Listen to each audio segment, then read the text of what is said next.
This oldie but goodie episode originally aired on November 26, 2018. Welcome to Business Infrastructure, the podcast about curing back office blues of fast growing businesses. If you're a business owner or operator looking for practical tips and solutions to scaling your business in a sustainable manner, you're in the right place.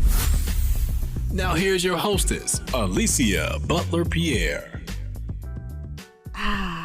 Cuba. When I think of Cuba, many things come to mind. Not the things you might expect, being that I'm an American. But when I think of Cuba, it conjures up thoughts of art, cigars, rum cakes, music, my high school Spanish teacher, Senora Herrera, and my favorite chemical engineering professor, Dr. Caripio, both of whom are Cuban. Hi there, and welcome to the Business Infrastructure Curing Back Office Blues show. I'm your hostess, Alicia Butler Pierre, and that opening music was by a group called Evolucion, one of the many bands that I had the pleasure of meeting while recently visiting Cuba. I was there with a small group of family and friends, and my experiences there led me to want to come and do another one-on-one with you. First of all, there's so much to say. In fact, I'm still trying to process everything. But for starters, from a pure geography standpoint, Cuba is absolutely gorgeous. Gorgeous. And again, I'm still trying to process everything because there's so much to share with you. Things that I experienced, food that I ate, people that I met, businesses that I patronized. And speaking of businesses patronized, as a group, one of the first companies that we patronized was a personal tour company. And the first day that they took us out, we rode through Havana, riding in classic American cars along the 7-kilometer-long Malecón, a long winding promenade separating passersby from the Caribbean Sea. And I couldn't help but be struck by the paradox, seeing the pristine condition of the cars that we were riding in, which were probably from the 50s, as well as the continuation of the spiritual practice of Santeria, hand-rolling the world's best and most coveted cigars, and manufacturing rum. All of those things have been preserved over the years in Cuba. However, the condition of the buildings was another story.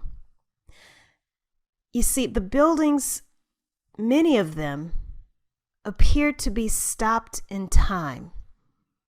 They were built, and it just stayed there. Let me explain what I mean by that. As we were driving around looking at the architecture, my husband, who's actually an architect, we started having a conversation with our tour guide. Now, while my husband was struck by the architectural detail of the buildings, I saw something else. Many of the buildings appeared to be deteriorating. And it reminded me of what can happen with a business or even an abandoned home. No matter how beautiful, how new, how grand it is, if it's not maintained, it will deteriorate. This is true with our businesses because you see, there's nothing about business that is static. It is dynamic.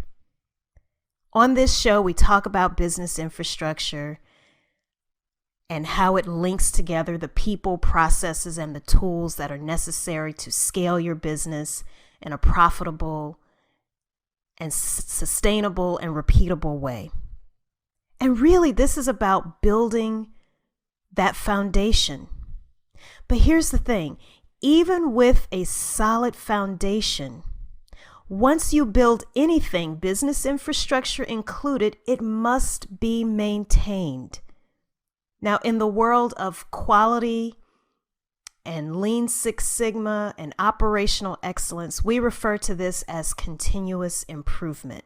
You may refer to it as something else. So whether you call it quality assurance, quality control, preventive maintenance, it's all in the same vein of maintenance. If you build it, you must maintain it. As they say, the first step to improvement is to first admit that there is in fact a problem to begin with. Have you ever built something and walked away from it or neglected it? I'll share with you a really simple example, something that many of us, regardless of what type of business we have and what industry we operate that business in, let's take some online content that you may produce. So it could be content that you're producing for your website, a blog, even something that you have via social media. A lot of times when we create that content or build the content, we think that it no longer requires any other effort. In other words, we have the idea, we write about it, we post it online, and then we just kind of step away from it. And look, I am definitely guilty of this myself. I am the queen of creating something and then kind of putting it out there into the universe and letting whatever happens, happens. But here's the thing. A lot of times I've noticed, and here's a really good personal example that I'm going to share with you. For years, I had been posting content on slideshare.net. And things were going really, really well. And then one day I got this bright idea that I needed to take a dose of my own medicine, right? And actually look at my own company's social media processes, which included taking a look at content that I had posted onto SlideShare. And what I noticed was that I would say about 80% of the content that I had uploaded at this particular point in time, many of the links that I had embedded in that content were no longer active. And what I mean by that is I may have had a link, let's say, to my website embedded within a particular presentation that I uploaded on SlideShare. And I could no longer click on that link so that it could take me to the intended place, which was my company's website. And after conducting some research, I learned that SlideShare had actually changed their rules. I'm a huge fan of being able to present information in one page. And I even have a mantra. People who work with me know I always say this: if you can't explain it or represent it in one page, then you probably don't understand what you're talking about. So that was the mindset with which I would produce content and upload it onto SlideShare. Well, SlideShare changed their rules. The new rules said links would no longer become active in your content until the 4th page of your content. So that meant if I still wanted that content out there and I wanted people to be able to click through to a website, as an example, I was going to have to add at least 3 more pages of content to each one of those different presentations. I had presentations, case studies, all kinds of things on SlideShare. Now, I share that example because I think it's a really good example of, and a very simple one that most of us can probably understand or at least relate to. That once you put it out there, things change. The tools with which you are using to upload content, they change. And so you may go back and find that certain links are broken. Images may be distorted. There may be updates that you need to make. And because you haven't made those updates to a particular online site, now your site is susceptible to malware and viruses, all kinds of things that can happen. So think about that across the board in your company. Is there something that you've built, something that you've created, something that you have put in place? It doesn't have to be anything tangible. We're talking about the intangible as well. And have you just kind of, forgotten about it and said, well, it's in place. I'm going to leave it there and let the chips fall where they may. I'm challenging you to actually go back and take a look at those things that you may not have touched for a long time. It may even generate some new ideas for you if you're stuck in certain aspects of your business. You just never know. But one thing is for sure, maintenance is key to making sure that everything associated and affiliated with your company works and it's in pristine condition. Now, you may be wondering, how do you fix it? If you do find that something is broken or it has deteriorated in some way, shape, form, or fashion, or there's some type of decay, whatever you may refer to it as, well, this is where processes come into play. For me, with my SlideShare story, I had to put a process into place, literally a quality assurance process, where I've placed all of the content on a schedule.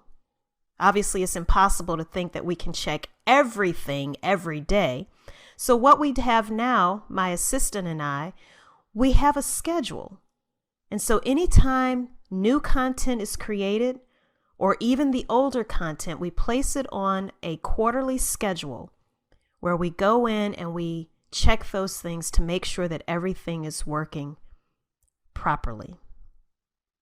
Now, again, the frequency may be too long or too short for some of you. You have to do what works best for you. But the point is, once you have those processes, you have to keep track. And this is what we mean when we say monitoring things. One way to do that is through metrics. Metrics make sure you focus on the things that align with your goals. I'm going to repeat that. Metrics make sure you focus on those things that align with your goals. You don't want to get into analysis paralysis. I know companies who they have all kinds of key performance indicators and different metrics that they're looking at. But at the end of the day, what are those core, let's say 5 to 10 metrics, where if you look at those on at least a weekly basis, it's going to give you a very good picture or idea of your company's overall performance. From a visual standpoint, once you've identified your processes, you've documented those processes, you've assigned metrics to those processes, and now you're monitoring those things, a great way to monitor it is to create a one-page dashboard. So here again, I'm talking about these one-page solutions that I like so much. It's similar to the A3 report that Jarvis Gray and I talked about on last week's episode, but with a twist.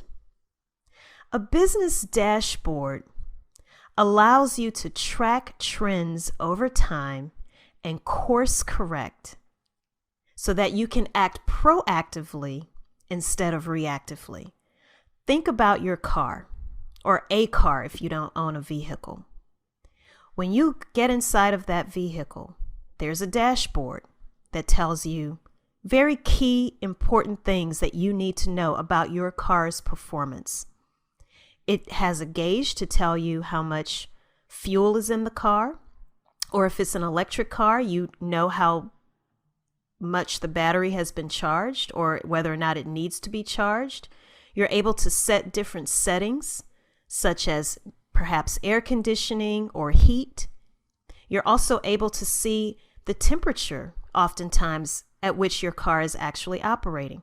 In other words, there are all of these different things that you can see from a visual standpoint that allow you to ascertain the performance of your vehicle.